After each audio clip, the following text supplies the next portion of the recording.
sobering moment here that we need to talk about, everybody, and that is the fact that across this country we have now hit 500,000 dead Americans as a result of the COVID-19 virus.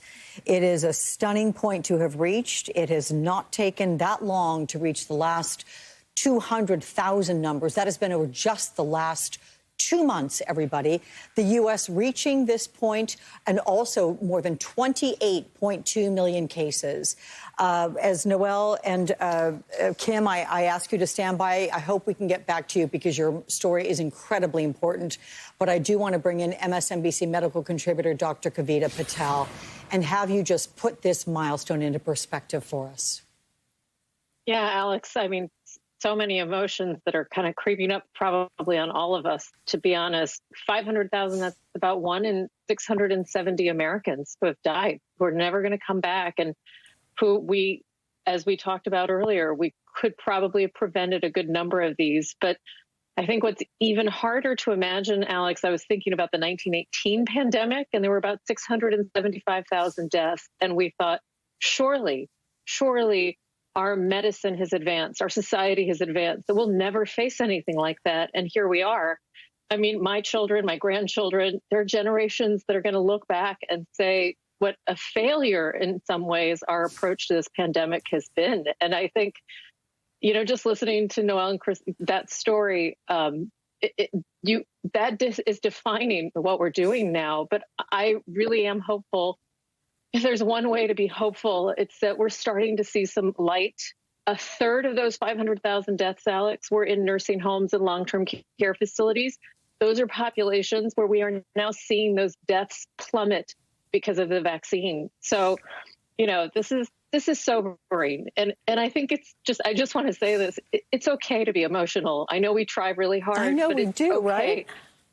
We do. We try really hard, but it's okay to kind of stop and say, you know, if this doesn't feel like America, and this feels like we're in a time capsule, but we need to figure out how to help the people whose lives have been lost and the millions who have been touched by it move forward. And we do need to commemorate them and never forget where we're at. 100%. I'm going to try and put a positive spin on all this because we are seeing the efficacy of the vaccines. And can you give us a projected time, just in your gut? I know you don't have the statistics and the evidence yet to say when this will all end, but at what point life will return to some semblance of normality across this country, or in fact, around the world? I mean, normal may be new defined, right? We may be wearing masks for quite some time and the like, but how long do you think it will take for these vaccines to take the kind of effect that we're all going to be thinking, we can breathe a sigh of relief, we're past the crunch time? Yeah, I do think by this summer, we're going to see our friends and family be able to gather together. We may not have mass concerts and, you know, big sporting events with full capacity, but we are going to be able to see our loved ones, our friends. We're going to be able to get together, especially as a majority of people are vaccinated. And that will start to feel like normal, Alex. We'll see workplaces opening up. Certainly we'll hopefully have schools open. And once we have a regular pattern, traffic on the highways, daycares open, schools, kids at schools laughing on a playground, that's going to feel like normal. And that's coming, Alex, it is. And to anybody who's thinking about not getting the vaccine, talk to someone, ask questions, because this is our shot, this is our chance, and normal is around the corner. And I am looking forward to a holiday season where we're going to be able to hug people and embrace and not feel this kind of fear that I think a lot of us are feeling. Do you ever encounter people still who feel like COVID-19 is a remote concept for them? I mean, aside from having to upend the way they, you know, run their daily lives, but they're like, yeah, I don't know anybody who died from COVID-19 or has gotten COVID-19.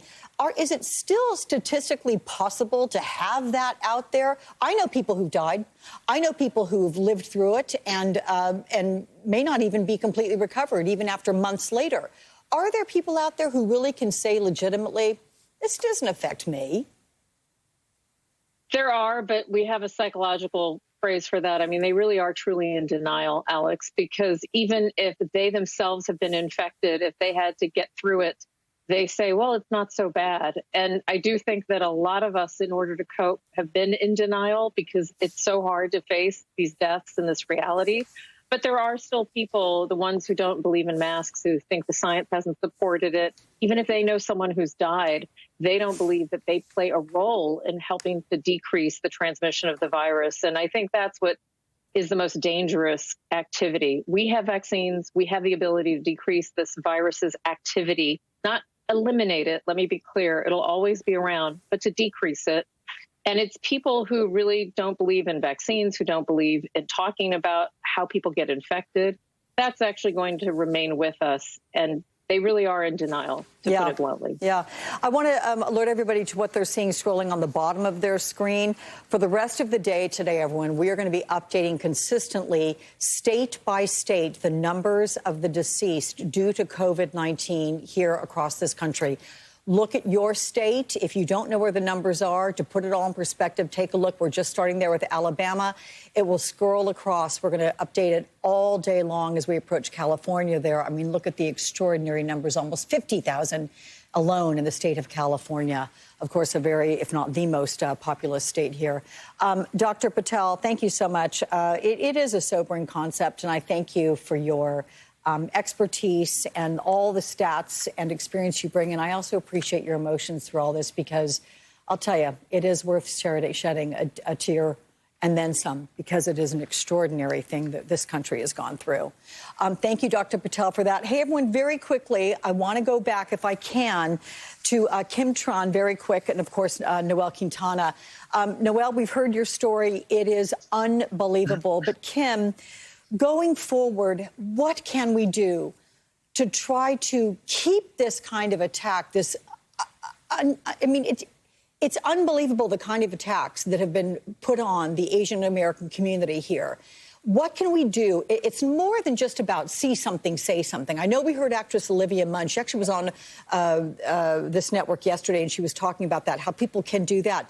But before it even gets to that point, what can we do as a greater community? Yeah, you know, I look to a place like Oakland, California, with tremendous hope and for a lot of inspiration. What we're seeing is grassroots groups creating community safety programs. So Asian Pacific Environmental Network, AAPI Women Lead are spearheading efforts to accompany seniors through Chinatown. So if you're like my mom and you're really worried about going to the ATM, someone will go with you. If you are like the folks in New York who are, you know, just walking through public space and an uptick in anti-Asian violence is a reality for you, there will be someone there to stand by you. These kinds of programs are exactly what we need right now. Well, I hope that they are up and running everywhere and continue to develop. Kim Tran, thank you so much for that advice and your perspective. And Noel Quintana, thank you so much, sir, for sharing your story with us. Courage as you move forward. We appreciate you.